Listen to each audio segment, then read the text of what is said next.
जो त्या काळचा प्रचंड दुष्काळी पडला. आणि मामांच्या सांगण्यावरून मावशी आणि काका जुनी MAT गाडी घेऊन मला घ्यायला पारेगावला आले. तिथून माझी रवानगी थेट पोखरी बाळेश्वर, म्हणजे एक दुष्काळी पट्टा सोडून दुसऱ्या दुष्काळी पट्टा. पण आमचे काका शिक्षक होते, आता ते माजी आहेत. तिथे माझं संपूर्ण शिक्षण झालं.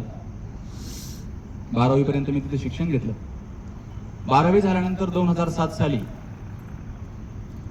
मी डॉक्टर राधेश्याम गुंजाळ यांचं जे होमिओपॅथिक मेडिकल कॉलेज आहे तिथे मेडिकलमध्ये कंपाऊंडर म्हणून काम केलं. डॉक्टर सुनील मदने त्यांच्या हाताखाली. नंतर 2008 साली आता पुढचं आपण शिक्षण घेतलं पाहिजे असा निर्णय घेतला. आणि जे आता आपल्यात नाही आहेत, स्वर्गीय संदीप खताळ यांचं हायटेक ॲनिमेशन जे इन्स्टिट्यूट होतं तिथं मी ॲडमिशन घेतलं. तेव्हा एक मधने सोडले बस. आणि तिथे म्हणजे का तिथं आलो त्याचं कारण असं की आमचे मावस भाऊ ते शिक्षक आहेत आणि गोरक्षनाथ मदने यांचे बंधू सोमनाथ मदने हे शिक्षक आहेत. ते बॅचमेट असल्या कारणानं आता ह्याला राहायचं कुठं हा प्रश्न, कारण संगमनेरला ॲडमिशन घेतलं, दिवसभर क्लास चालायचा. आणि मग मदने सरांच्या बंधूंनी मदने सरांना सांगितलं की तो त्यांचा असा मुलगा आहे आणि तो इथं राहू दे ऑफिसला. तेव्हा सेन्यूजचं ऑफिस होतं मालदार रोडला. आणि मग तिथून सुरू झाला तो प्रवास. दिवसभर तिकडे ॲनिमेशनला जायचं, 5 वाजता इन्स्टिट्यूट सुटलं की ऑफिसला यायचं. तर ते आपण इथं राहतोय आणि फुकट राहतोय हे काय मनाला पटायचं नाही. मग आपण काहीतरी करायचं तर काय करायचं, साफसफाई करायची. साफसफाई करायची, झाडून पुसून घ्यायचं. सकाळी 5:30ला उठायचं आणि 5:45ला तेव्हा डबे घरून यायचे. आमची काही परिस्थिती अशी नव्हती की मेस लावू. आणि 5:45ला डबा ठेवायला जायचं बस स्टँडवर पायी. तिथून 5:45ला डबा ठेवला, तिथून आल्यानंतर सगळं ऑफिस पुसून काढायचं. अक्षरशः म्हणजे तुमचा चेहरा ऑफिसच्या फरशीत बघावा इतकं सुंदर ऑफिस त्यावेळी मी स्वच्छ करायचं. त्यावेळी आता ओझा सर इथं बसलेले, ते हसतायत फार गालात. तर ते सीन्यूजला होते, ते त्यावेळी एडिटर होते. बाकी बेणी सरांच्या मार्गदर्शनाखाली सगळं चाललं होतं सीन्यूजचा प्रवास. आणि हळूहळू मग तिथून तो सुरू झाला जो प्रवास, की नंतर ते ॲनिमेशन फिकं वाटायला लागलं. आता आपण इकडंच केलं पाहिजे असं वाटायला लागलं. आणि मग ह्या सीन्यूजमध्येच पूर्ण वेळ मी रुजू झालो. सुरुवातीला मला पगार होता 250 रुपये. मदने सरांना अजून डायरीमध्ये असेल त्यांच्या 250 रुपये मला पगार होता. एक दिवस बेणी सर जे आमचे गुरुवारी आहेत, सीन्यूजचे संस्थापक आहेत, ते ऑफिसला आले आणि मदने सरांना सांगितलं की पोरगा चांगला आहे बरं का सांभाळायला, असं त्यांनी मदने सरांना सांगितलं. तिथपासून मलाही वाटलं की आपण आता हे यात राहिलं पाहिजे. आणि तो प्रवास तिथून सुरू झाला सगळा.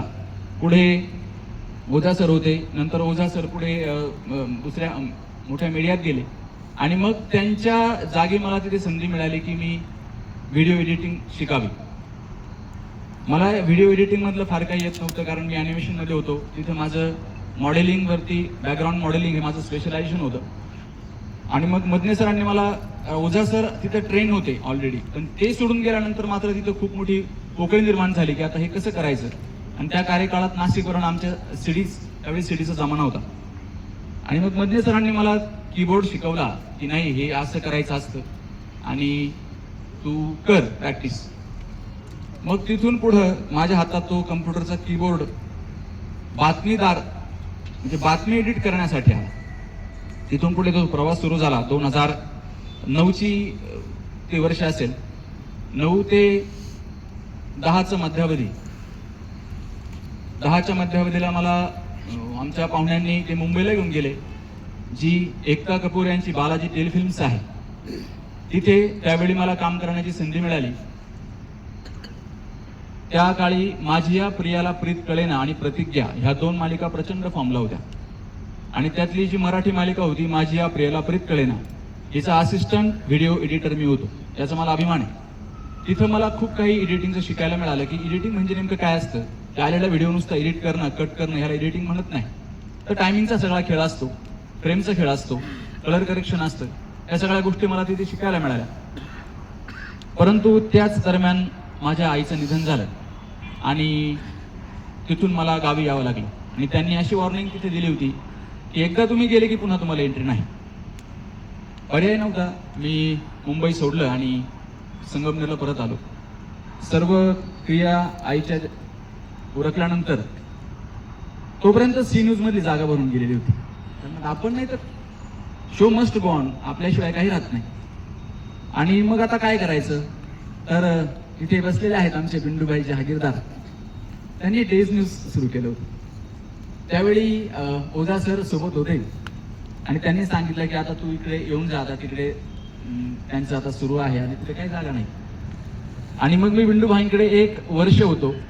जे विठ्ठल मंदिर आहे त्याच्यासमोर त्यांची बिल्डिंग होती, तिथं ऑफिस होतं, वरती स्टुडिओ होता.